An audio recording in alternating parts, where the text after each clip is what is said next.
This is an ABC podcast. To the reader of this letter, my name is Molly and I'm stranded on a desert island with my friends Carl and Matt. I couldn't tell you what day it is. It feels like years. But how did we get here, you ask? Let me spin you a yarn. We were flying in the short and curly private jet over the Indian Ocean, laughing and telling bad jokes. Then, without warning, there was a loud bang. Mayday!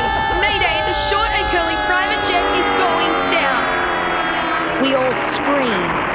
The plane broke into pieces as it hit the water.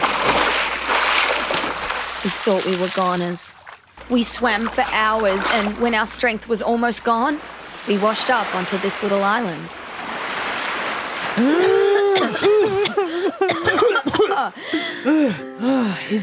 Is everyone okay? I'm okay. I'm not. I died. We all died. Carl's okay.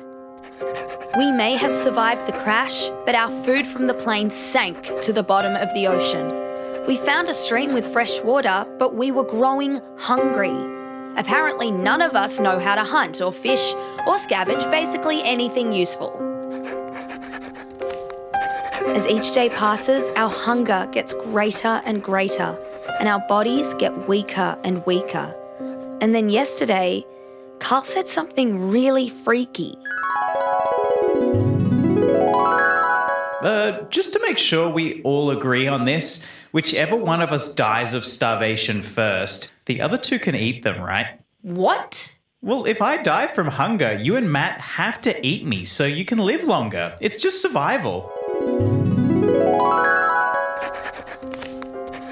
I really don't want to die, and I really don't want my friends to die, and then I have to eat them. Please come rescue us. SOS. From Molly. Now, to put this letter into a bottle and throw it out to sea so someone finds it. Hey, Momo, what you got there? Carl, get away. Give me that. Carl, you just ate the SOS letter out of my hand. That was our only chance at survival. Oh, I'm sorry. I'm just so hungry. But hey, it's not our only chance at survival. We could always eat each other, remember? Carl, we're not eating each other. That's gross and wrong. Well, today on Short and Curly, The ethics of cannibalism. would it ever be okay to eat another human? Like if you're really, really, really, really, really, really totally hungry and starving. Hello, and today you're listening to Short, you're listening to Short and Curly. Yay! Short and curly. Curly, curly, curly, curly, curly, curly. Short and curly. Oh, I am certainly feeling pretty peckish about now. All I can think about is carbs, bread, pasta, rice. I would eat anything right now. In fact, I'd eat anyone right now. I'm so hungry. You're making me feel sick. Eating each other, eating another person, it's awful. Look, Molly, it's something to at least consider, right? How about a quick thinking question to get our brains warmed up? Warm brains. Okay, I suppose thinking is not the same as doing. This is the part of the show where you can stop and talk to the people around you or just, vomit at the thought of eating another person. So the question is, how does the idea of eating another human make you feel? And why do you think you have this reaction? Hit pause now.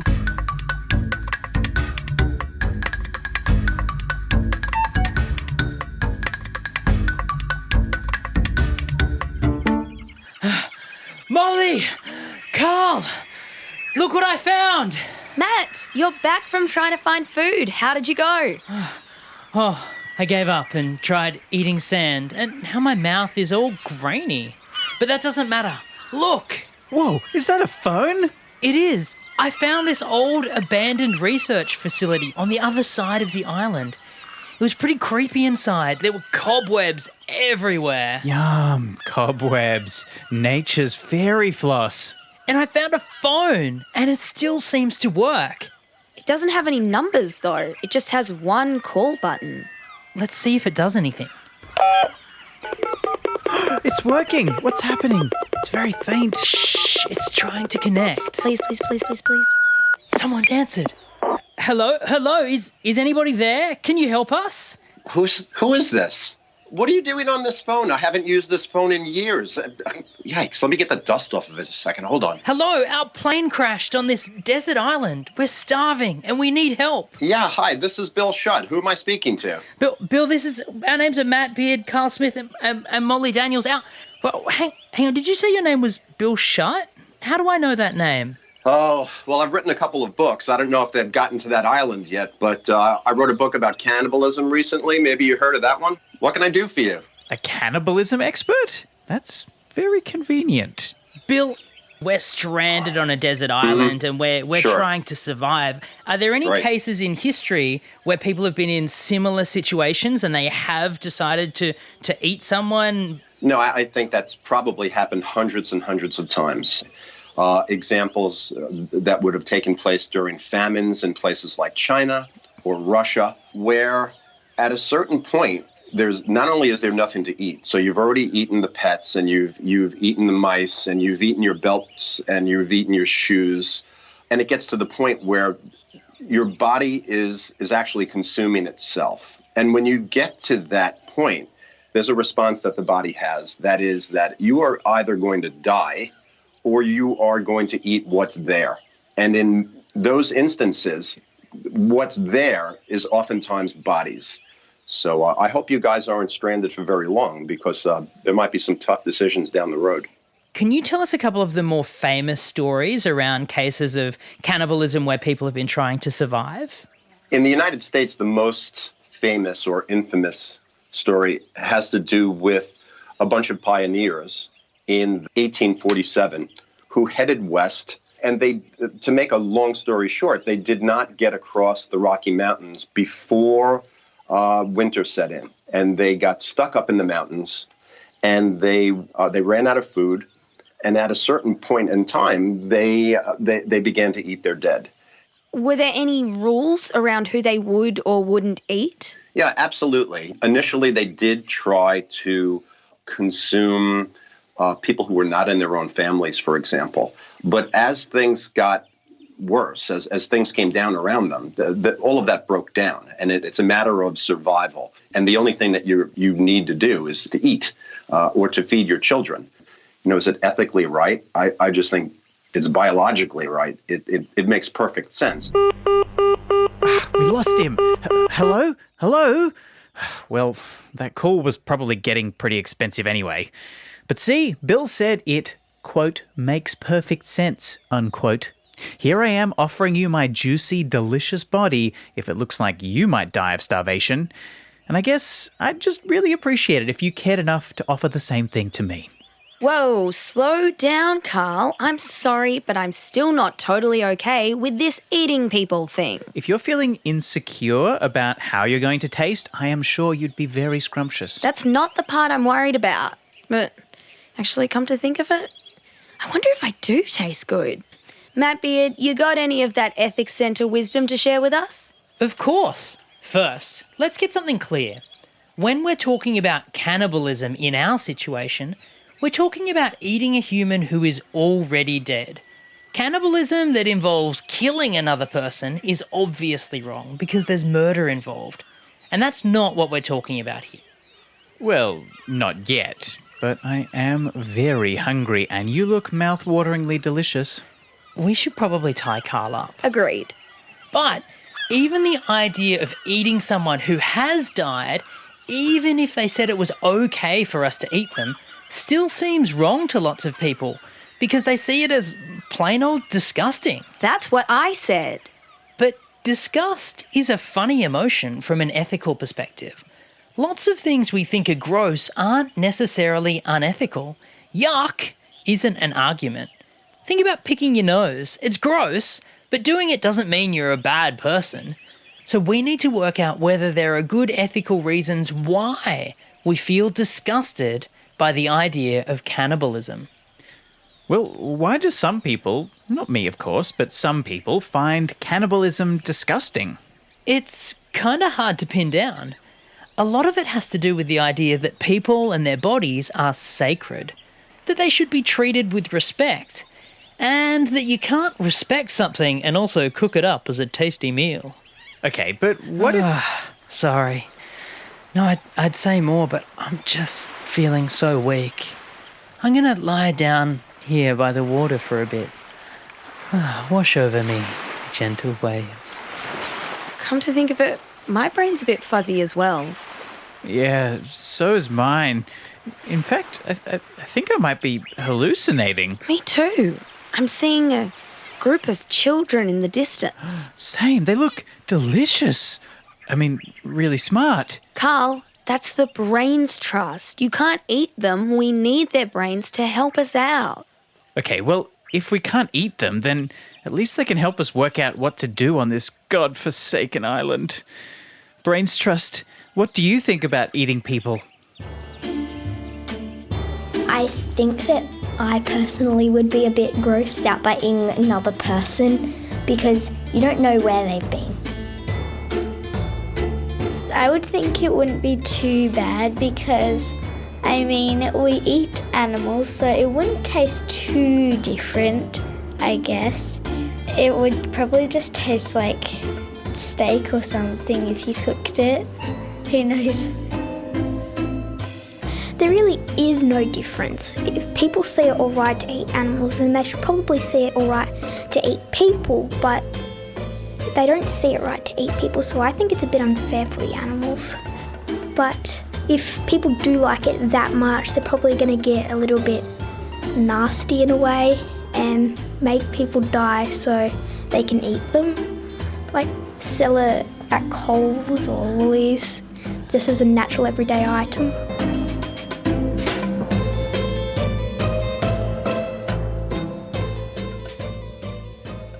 Wow, what a vivid hallucination born from our hunger. Well, why don't we take a minute to get our heads straight? Good idea. Those of you who aren't stranded on a desert island with no food, why don't you take a moment and go get a snack while you have the chance? Our next curly question is it ever okay to eat a human? Think of some reasons for and against. Hit pause now.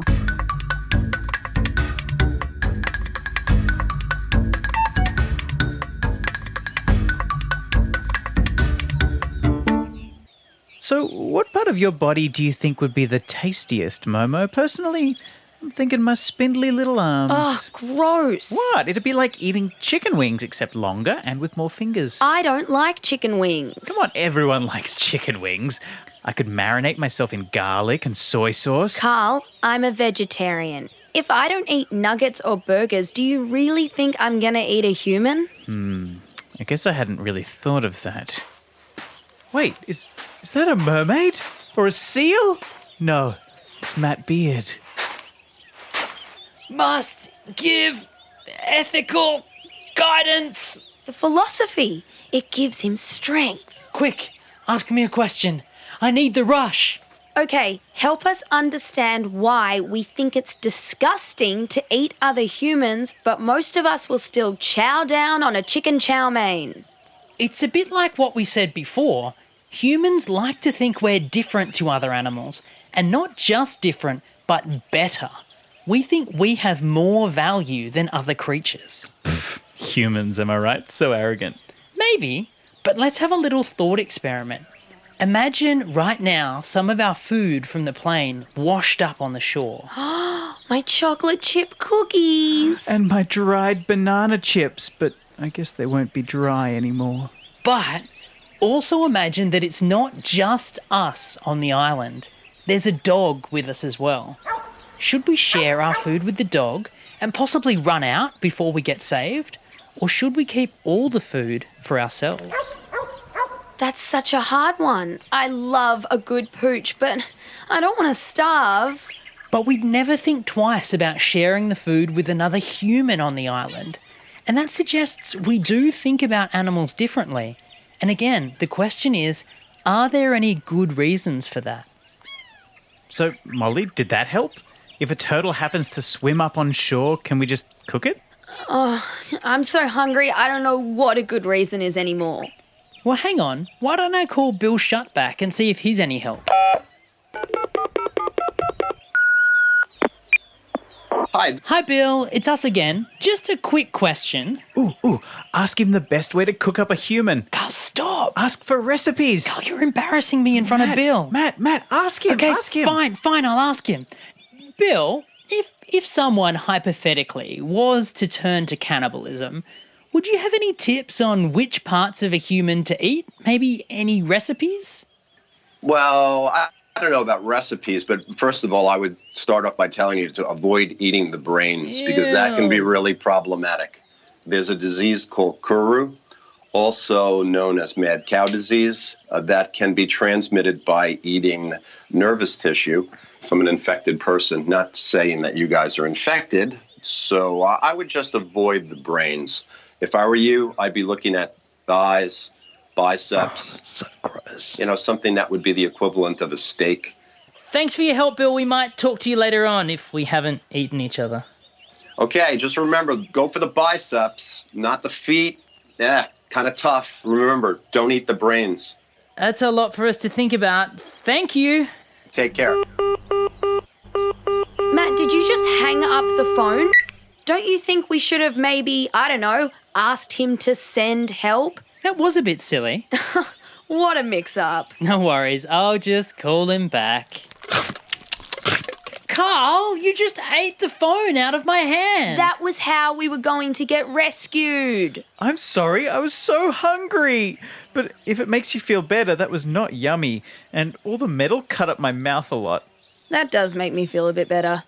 Oh, my tummy. What are we going to do to survive? No food, no phone, no hope of rescue. Yeah, even after eating all that metal, I'm feeling awfully droopy and lightheaded. Oh, me too. And what's this? I think our hallucination of the Brains Trust is coming back. Brains. Carl, what did Bill Shutt just tell us about eating brains? Big no-no. Okay. Hey, hallucinatory brains trust. Any advice on what we should do stuck on this island? It's like every man for themselves. When you're stuck in a desert island and then just you and your mate, and you go, oh, yeah, may as well eat this fella. So just one man dies, you eat him. Next man dies, you eat him. So it's like a cycle, and you're the only one left, and then you'll eventually die. I don't think that you should sacrifice other people so you can live. If you're getting extremely hungry, just cut off little bits of your body, bit by bit, like a toe or a finger, something you don't need. Cut one of your limbs off and sort of survive on your own meat, and so and the rest of your meat. So until one of you eventually dies from cutting off too much of your limbs. So I'd probably go for the strongest one or the largest one, and then you'd survive a little bit longer than on the scrawny, skinny one. I wouldn't like to eat the other person because that's disgusting. What about their family? So they're going to be really sad because he's dead and you're the one who ate him and you're not going to be liked anymore. If you eat your friend, you can't really call him your friend because you've just ate him. Thank you, Brains Trust. Hey, Molly, how weird is it that we both hallucinate the exact same kids, giving us the exact same responses to the conversation we're having right now? That is weird. Oh, my tum-tum. Oh, how I wish I could put a slice of bread in you. Oh, you're just going to curl up right there in the sand, Matt. Even just one little lentil would do. I don't know how much longer I can last. Yeah, he looks super weak. Wait, I have an idea. Did you figure out a way to get us food? Yes. Let's kill Matt, and then we can both eat him and survive. What are you talking about, Carl? Have you gone mad with hunger? It's one thing to talk about eating people when they're already dead, but to actually think about murdering our friend. I don't see the problem. He's obviously going to be the first to die of starvation, but it could still take a few hours till he crosses to the other side. Come on, Molly. We never do anything together, just you and me anymore. Let's kill and eat Matt. Did someone say something about killing and eating Matt? Matt? No, I promise we weren't going to kill you. Ah, the jig is up. Yeah, we're going to kill you, Matt, and eat your scrumptious little arms. Dude, what is with you and arms? Little arms? I think you mean cannons. But either way, are you sure you want to do this?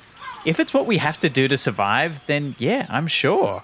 Better to be alive with some Matt beard in my tum-tum than dead next to your corpse. That's very bleak.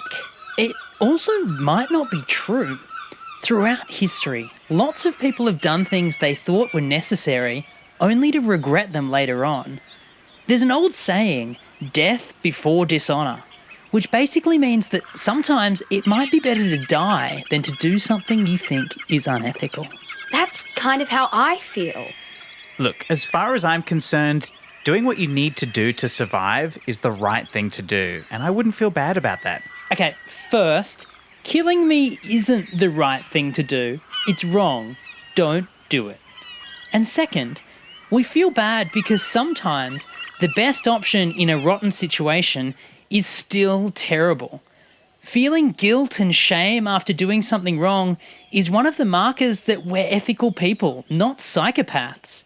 Put it this way, what would you think of someone who didn't feel guilty or uncomfortable about having eaten someone they loved?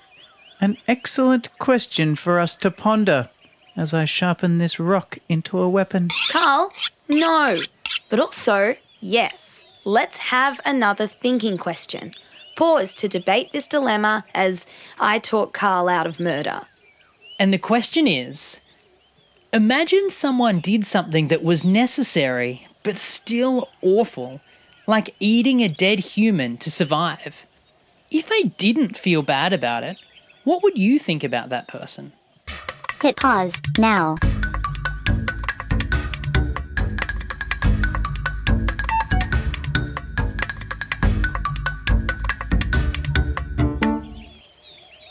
Help me kill him, Molly. We'll eat like kings. I can't kill Matt. Don't worry, Molly. I know you're not going to kill me. Of course not. I'm going to kill Carl in self-defense, and we're going to eat him. What? Matt, put down that other sharp rock.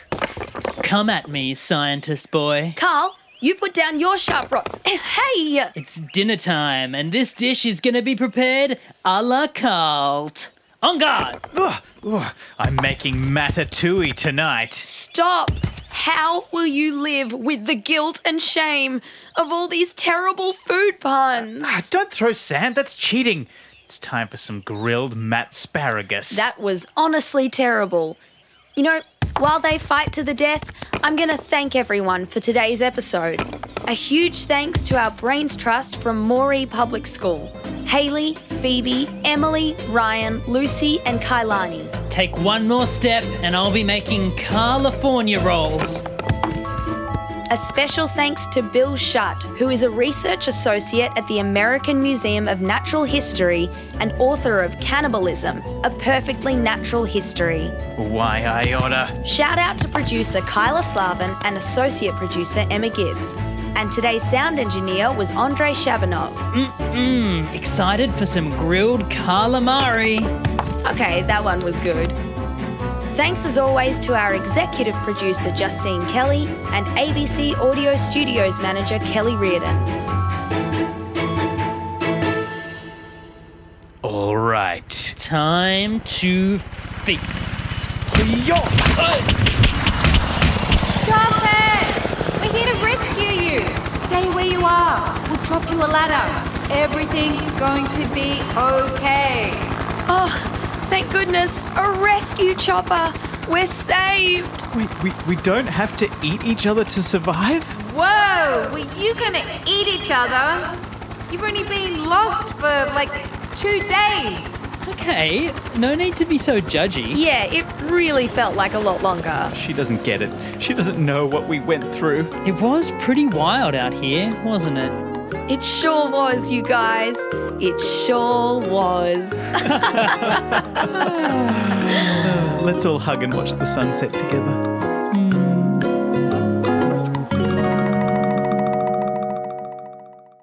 This has been an ABC podcast. Check out the ABC Kids Listen app. It's full of educational and entertaining audio programs.